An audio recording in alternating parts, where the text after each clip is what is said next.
Search and destroy. Defend the objectives.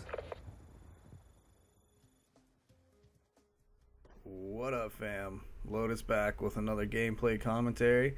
Today we got a little search and destroy on Plaza, rocking the M8A1 with a millimeter scanner and I believe stock. So I'm just going to go ahead and jump right into the subject for today because this video is not super long. And that is that yesterday they revealed the XboxOne. I'm not real super hip on the name of the system, but at the same time, what's in a name when it comes to a gaming system? That's really insignificant to what the game system actually has.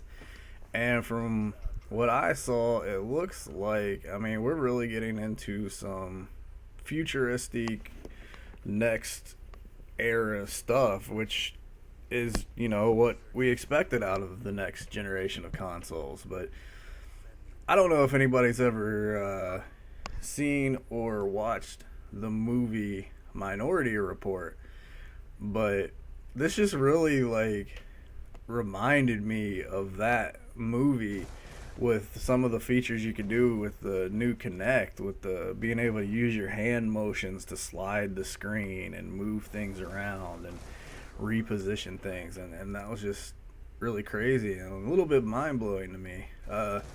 It's something that I'm sure people have thought of or imagined, but seeing it in reality is just kind of neat. And I don't know, like, I think it's going to be a really good system. Unfortunately, well, I mean, for some people who are casual gamers, you know, you guys got to see a lot of game videos, FMVs. I don't think we really saw a lot of actual gameplay from any of the games that they showed yesterday.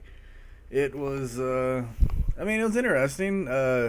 It looks like, I mean, they're stepping it up a little bit. I mean, it's starting to look more like PC gaming. And don't hate me, console gamers. You know, obviously I'm a console gamer myself, but some of the graphics that we're starting to get into on consoles have been on the PC for a couple years now. Like, let's just be realistic here. The other thing was like the Skype is going to be included.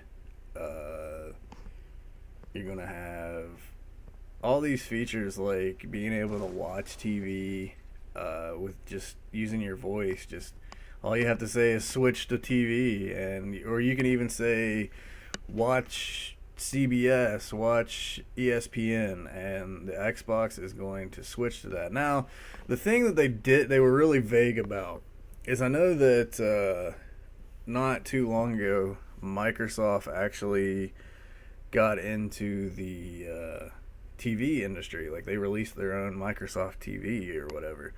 Now, my question is going to be, is the TV going to have to be a Microsoft TV?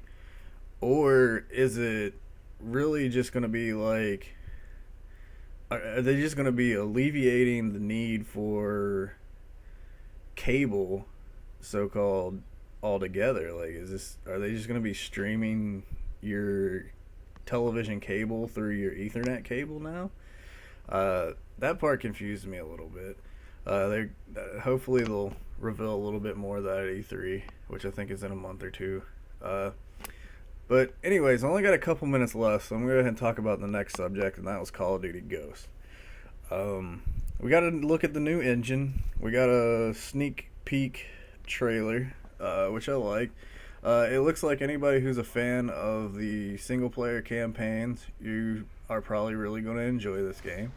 Not that you've necessarily had any reason to not enjoy the last few games. I mean, I've personally played the campaigns, and I've enjoyed them once. I don't really ever see any point to play through them a second time.